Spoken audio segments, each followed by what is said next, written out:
a beautiful evening for a race, of which we've never been. Never have. Have you ever been interested in going? I mean, kind of. Like, I have clients that will put on different kind of racing footage at work, and it's very interesting to me, but I've never had a friend. We had a neighbor who was very interested in racing, who would talk about it. And we've driven by this location plenty of times, but no, I've never once actually thought, we should go and do that. So I'm glad we're finally doing that. See how it pans out. I'm pretty curious. I've never been like you said, super interested to go like, oh, I want to do that for sure. But maybe it's one of those things where you don't even realize what you're missing out on until you experience it. I hope that they have stadium-like food there at the track. Oh, you're thinking like Major League Baseball, like just unbelievable Popcorn, hot dogs. Concoctions you've never even imagined before. I'd love that. Oh my God, can you imagine if they have some like crazy, amazing racetrack Deep food? fried everything.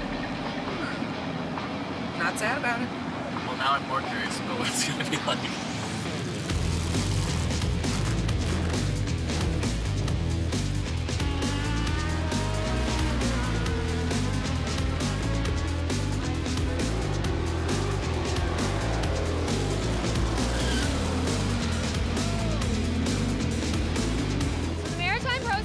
Is an elite touring series.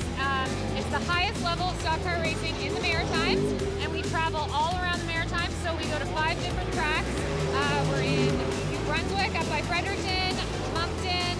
We go to PEI, and then we're also in Antigonish and here a few times a year. Wow. And they race all year long for championship points, and at the end of the year, they'll have a champion's crown, which we're going to do tonight.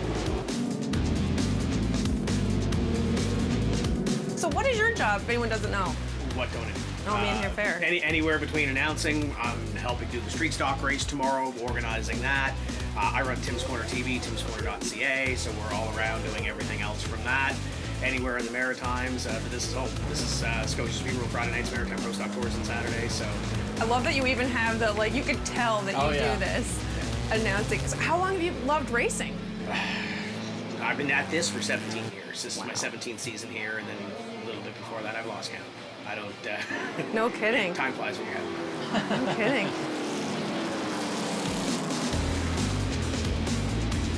So you're the original butcher in the racing, is that right? I am, yes. Okay, so what got you into it? I don't know, just as a kid, I've always been following racing. I've been going to racetracks probably since I was 5 years old. It used to be the highlight of the summer to get to go to the Riverside 250 in Antigonish. You look forward to doing it. Yep. So, got a little older and got working and was able to afford to buy a car and do some racing. So I raced back in from 91 till I think 97. And then, got to business. First son was born, Cole, he's not here. Yeah. So things got really busy, so I gave up racing. So once the two boys got old enough, I got them into dirt bike racing. So we raced dirt bikes from the time Cole and Jared were 6 and 4 until Cole was 15 when he quit the dirt bikes. We then moved into bandos and legend cars. And then when he was 16, we got the first pro stock. And then when Jared was 16, I was forced to get a second pro stock, so life got really busy. Oh my God, no kidding. Yeah. It must be so rewarding though, seeing both boys succeed and competing at this level. It is, and they work really hard at it. They still do, right? Not just the racing part on the track, but what they've learned working on the cars. Ever since we've been racing, we do our own work. As the boys get a little bit older and get more familiar with how to do things, Jared became a great fabricator. He built this pit box himself. What? Yeah. Wow. He built this. The only thing that's bought in this pit box is this door, this tray door. Everything else he built.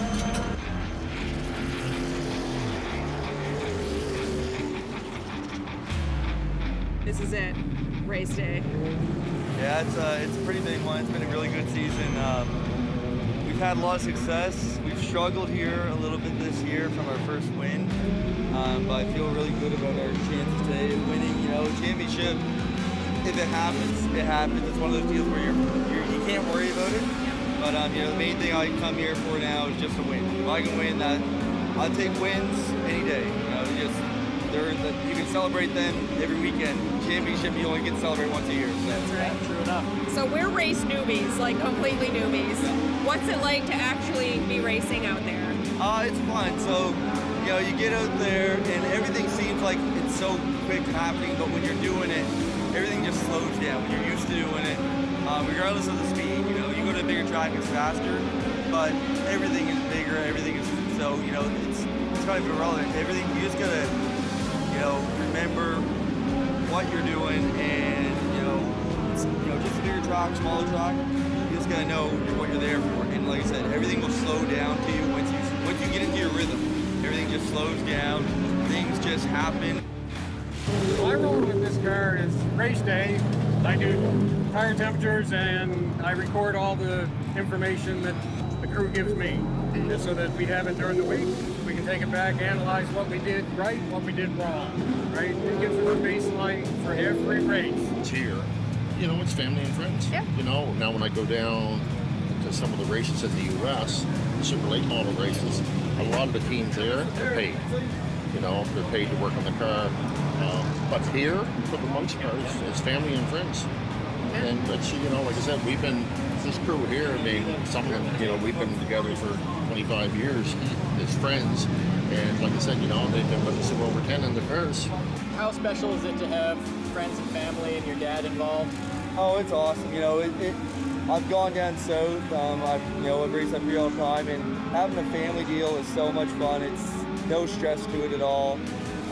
You have fun. Yeah, we have our arguments. We're family. Like me and Dad, we don't fight once a day. It's not normal, right? So, but Dad keeps me on my game. I keep him on his, and at the end of the day, we regardless of how we run, we might be cranky at the end of it, but we're having a beer and we're sitting down laughing and we're criticizing what we could have done and what other people could have done.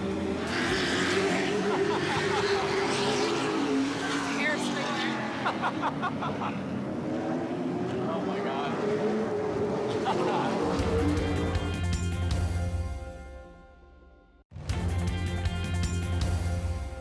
Tons of space here. This is why we don't generally There's an incredible 8 feet across. cook and do desk activity at the same time. I mean, it's not too bad, but you inevitably are doing this or It's kind of bad with the grabbing stuff normal up chair, there. but now the ball we use as a chair uses even more space, but it's comfortable. True. We live in an Airstream, which is practiced over there. So this is like, we have Next level 183 square feet. That's it. yeah. And this is unbelievable. Okay, we'll show you the other one. Oh my God, oh my God, oh my God.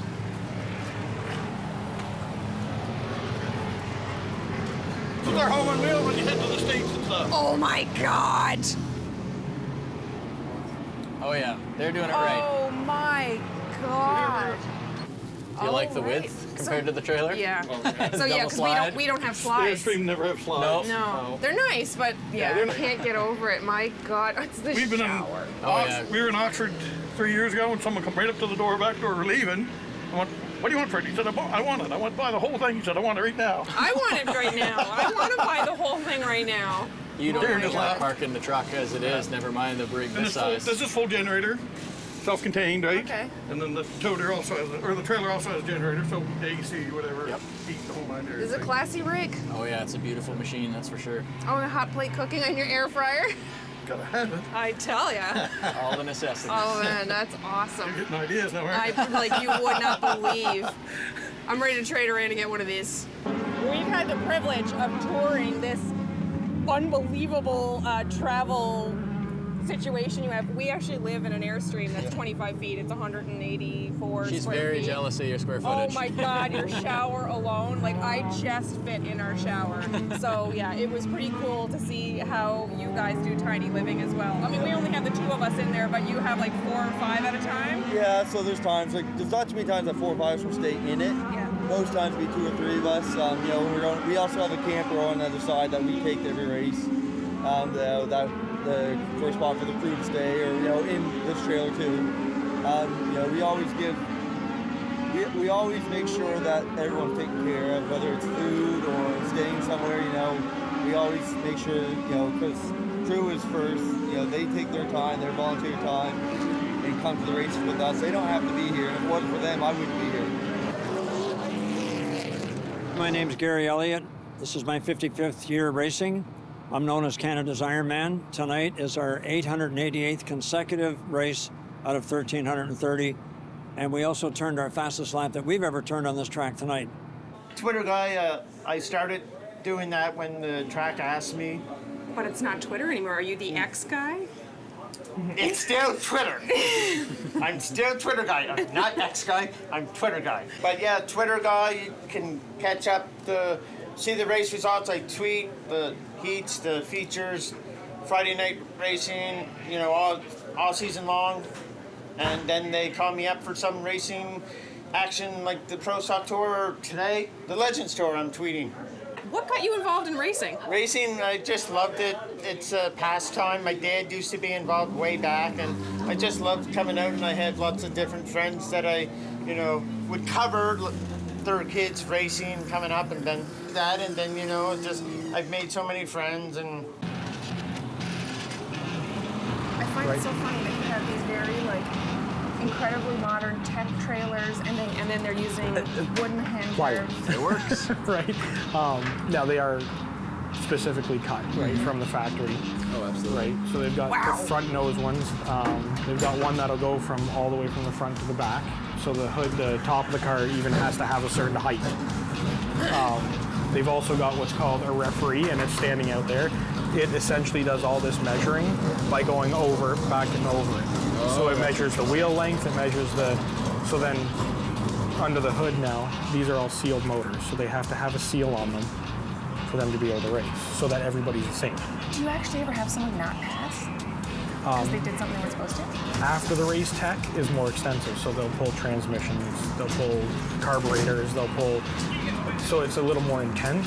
And at that point, yes, there has been cars that don't pass, right? If they're not legal. Real angle to the wheels that you wouldn't see outside of. Right, so these cars only turn left. So when you take a wheel and you try and turn them when they're flat, there's some resistance there. Okay. If you angle that, when it gets into the corner, those wheels actually come out straight, which gives you more grip. But it also helps the car turn. Chevy left fender, huh? Right. And then you'll also hear them talk about stagger. So your right side rear tire will they'll try and get it to be smaller than the left side smaller than the right side, so that you're sitting like this. So when you roll something at the same time and it's bigger, it wants to rotate. That's essentially what their mind. It's so interesting how many little details there are like that too, that the layman wouldn't think of. Right. But A lot of people, it matters. a lot of people I've brought to the track for the first time, they're turning left. Yeah, but they're turning left at a higher speed. Oh yeah. With a built car to turn left, and they have to do the strategy of wide out, narrow in. Exactly. I learned that in roller derby. Well, roller derby and horse racing and racing. Oh no, it all comes down to the same fastest way around the track. Exactly. Right? Exactly. Nick, this is quite the operation. How did you get involved in racing? I've been doing it for probably 10 to 12 years now. About 12 years old, me and my dad decided that I want to try running a bando car, and then from there, kind of snowballed, as you can see. We got family members, friends. How do you assemble a crew? So yeah, no, our crew, it's just all volunteers. It's all friends of my father's and mine. They just come every week as they want, and give us a hand, and they've helped me since I was tiny, all I can say. And I'm glad we've really built a big racing family out of it, and I can't thank them enough. They show up week in, week out, and like I say, it's all volunteer work. If we could bring it up, we heard a pretty incredible story today, actually from several people, that the guy next to you actually lost his car in the last race, and you guys have actually stepped up and lent him a car so that he could finish a championship. Is that right? Yeah, no, Stevie there, he, unfortunately last week at Antigonish, they got in the wall pretty hard, and they didn't figure that car would be salvageable, but I didn't really want to see his season end that way with one race left to go, so we pulled one of my backups out of the garage, and we spent the week getting it ready, and he came over, and like I said, we tuned and got it ready for him, and I'm glad to see that he's getting more comfortable with the car here today, and I'm hoping to see a good result for him. How fast are you guys going? Here we're probably doing upwards 90 mile an hour. When you get to places like Antigonish, you get a little faster, and then sometimes when we go down in the States, I've been upwards 145 mile an hour at some tracks. Like when we got here last night and started watching the practice, my watch was like, "Are you okay? Your heart rate's really high." I can't even imagine I can't imagine being on the track and just being like, this is normal.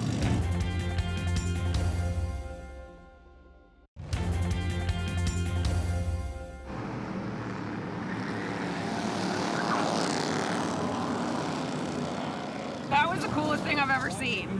Yeah. We saw your car. We're big Scooby-Doo fans. What made you decide to do it up like this? My dad, he's been racing for like 20 years, and he drives a Honda, so we love Scooby-Doo, and his car was the Mystery Machine, so we're just trying to find like new Scooby-Doo things. Like this is from the Mystery Machine, and then we have our truck. It's like it's like you have the black spots and then it goes down with dark blue. So we put that and Scooby-Doo together, and now it's kind of like our truck and Scooby-Doo. That's super cool. Did your dad say you're 10? Yeah. Oh my God, how long have you been racing? 3 years. Wow. We really like racing, so I feel like I know how to race, and we have a bunch of like PlayStation games of racing. So that's kind of how. Extra practice in the off season. I feel like you can get behind that kind of practice. Absolutely. How do you feel about being, like, we didn't see a lot of girls out there racing, but as I look around, I see a lot more girl drivers than I expected. Yeah, like last year there was only like two, last year there was only 2 girls, me and Sam McDonald, the 14. But now it's basically like an all-girls class. There's only the 43 and the 17 that's in our class that are boys, and most of them are girls. It's amazing seeing the competition on the track and then the camaraderie on this side. Right. Yeah. Give it 3 hours. The camaraderie's not going to be as good, I can assure you. There's going to be tempers, spur of the moment tempers, right? But I mean, that's part of the passion. They want to win. right. As any sport. Everybody here wants to win, and only one guy can, right? So it gets pretty brutal at the end. And then when we started racing, I was 7 years old. Actually, I stuck in here. The legal age was 8 years old, but they let me in at 7, and I don't really remember much of it just because I was so young. I know we were slow, really, really slow, and I was really, really small. I mean, like, I was, probably about that tall, right? So, I've been doing it for a long time. 7. I just actually turned 25 today, so it's been Today? Yeah. Happy birthday! Thank you. Championship on your birthday! My God. It'd be cool. It'd be a cool way to end the year. 25! Yeah. So I've been doing it a long time, but I've learned so much over the last, especially over the last couple of years, mainly because I've been pro stock and I've been doing my own work.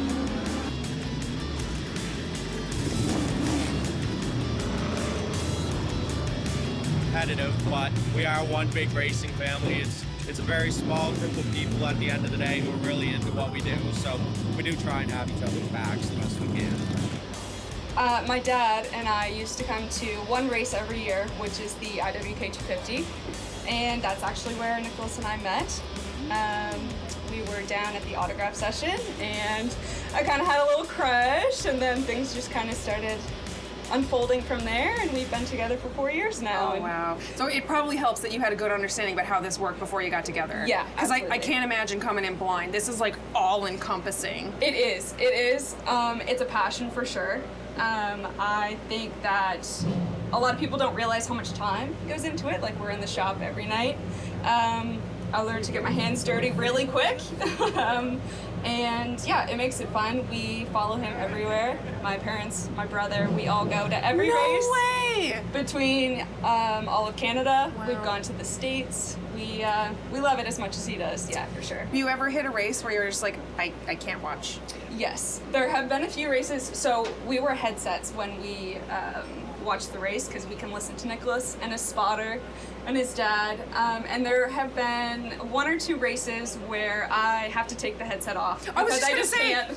I can't listen to it anymore, and my face is drove into the pillow or the blanket, and it's just like I can't watch anymore. I was just thinking, I don't know if that would make it better or worse for me to hear what they're talking about. Yeah, it makes it more interesting sometimes, but other times you just want to kind of mic up and say, no, just drive. Oh my God, that's incredible. Yeah, you know, they work all day. Him and his dad, it's him and his dad most nights. Yeah. They work all day, and then they come home and they work another 4 or 5. Yeah, that's something you have to get used to. I know. There's another gonna be 4, just 5, 6 yeah. hours out in the shop every night. So you learn to have date nights in the shop and eat some fast food, but it's all worth it at the end. It's absolutely. There's gonna be like a compilation reel of how many times I just do this throughout the day. Yeah, it gets. Oh my God. My ears, I think I've lost some hearing. Oh, without a doubt. Tyson's watch is like, it's 110 decibels. You should move. Yeah, absolutely, for sure.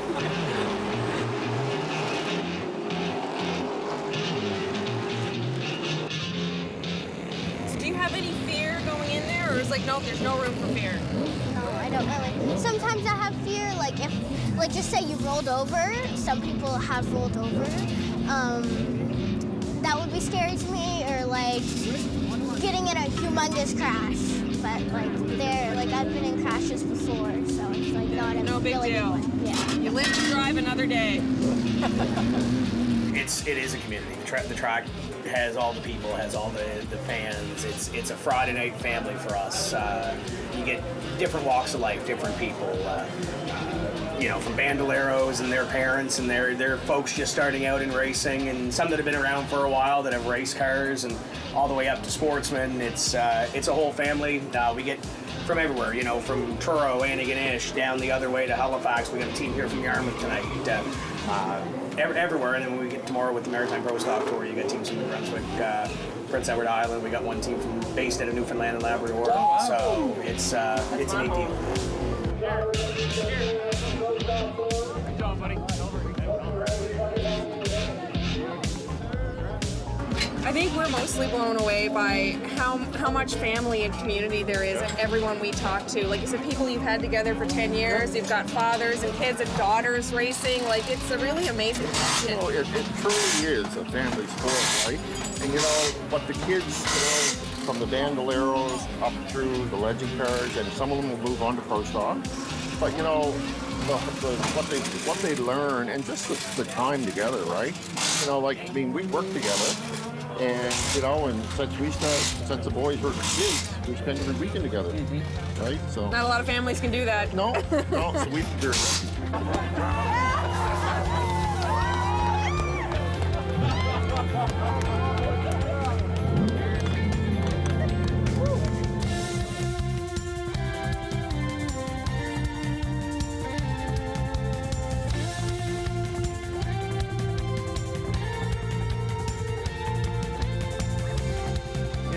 We covered their kids racing coming up, and then you know I had the opportunity to come in and do the Twitter guy thing for Scotia Speedworld at the weekly racing night, and so I did that. Oh, no kidding.